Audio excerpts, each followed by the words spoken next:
Good morning. My name is Rubbins, and I want to welcome you to Hartwell Gardens.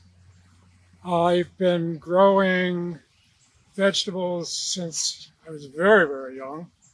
I've been a social worker most of my professional life, but my real passion right now is to help people learn how to grow their own food. So we're going to take a brief tour today, and please follow up by contacting me. Email is great, alrubbins@gmail.com. And today I am with Kwanzaa, who's doing all the filming. He's going to do all the editing, all the producing, all the scrubbing, all the voiceovers, all of that. So we're going to basically just take a quick tour, and feel free to come and visit anytime. There's the bell. I just rent here. I don't own this property. And basically I have this just laid up basically to give people tours and to kind of give them a tell you, show you type of layout of how people can grow their own food. The majority of people do not own property. People that live in townhouses and condominiums, they're really not, allowed to dig up garden space or any of the property, any of the lawns. So basically what I've done here at Hartwell is I've set up a demonstration of how you can grow just on top of the surface of a lawn, or you can grow in grow bags on patios, driveways, porches, rooftops, and you don't need to own that property. And you can set it all up that these grow bags can go right on cement. They can go into driveways. You can go onto a rooftop. And if you set them up with automatic watering, which I really recommend, you can go away. You can go away for a week. You can go away for a month. You can go away for 6 months, and the plants are going to take care of themselves. They've been doing it for quite a while. Plants have been pretty resourceful. So let's get started, and here we go. We'll go through the entrance.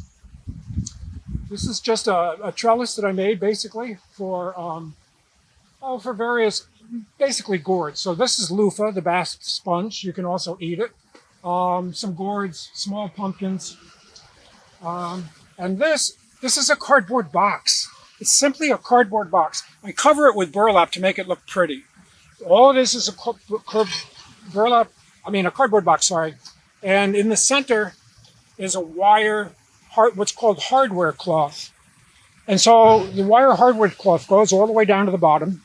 This box just sits on the ground, and most of it is filled up with wood chips. And then in the top is a potting mix, a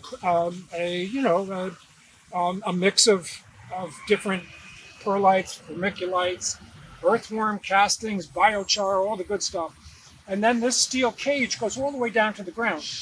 So you have to do nothing with this. And if you put one of these right by your kitchen door, you can take your daily kitchen scraps, your banana peels, your apple cores, on the way to your car, just drop it in. You don't have to chop anything up. You don't have to add any brown material, any green material. The worms are going to do all of the work. The worms just, they gravitate. They find their way. Of course, if you're on a driveway situation, you're going to have to, buy some baby worms and put them in there and get them started.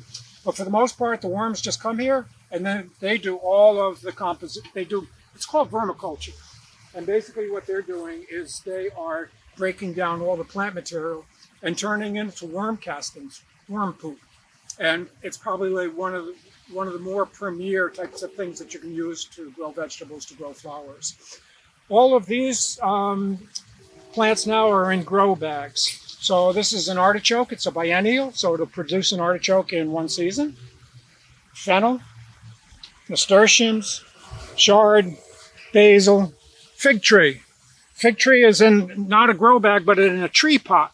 And all large tree nurseries now are growing full-size trees, deciduous trees, evergreens, 25, 30 feet tall,